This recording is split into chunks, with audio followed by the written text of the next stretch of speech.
Ngayong panahon ng pagninilay, pinaigting din ng pulisya ang operasyon laban sa mga iligal na sugal. Winasak ng PNP-CIDG ang mahigit 200 gambling machine na nakumpiska mula sa iba't ibang lugar.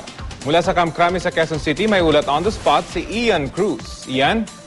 Yes, Rafi, umabot nga sa 217 na mga video karera at suit game machine ang winasak ng CIDG sa PNP Grandstand kanina umaga.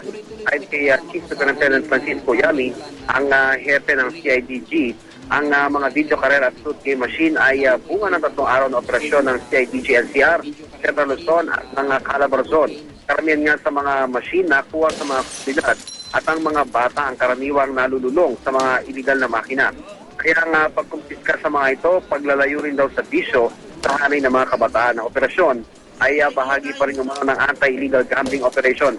Ayon kay Deputy Director General Aguer Ontog, ang hepe ng Directorate for Operations ng PNP, hindi nila tolerate ang mga illegal machines. Kung may pulis daw na involved o protector umano sa operasyon ito, ay mananagot daw sila sa batas. Tiniyak ng CIDG, tuloy ang kanilang operasyon laban din sa iba pang illegal gambling gaya ng Huweteng, Wasyaw, Last 2 at iba pang sugal sa buong bansa. Rafi? Maraming salamat, Ian Cruz.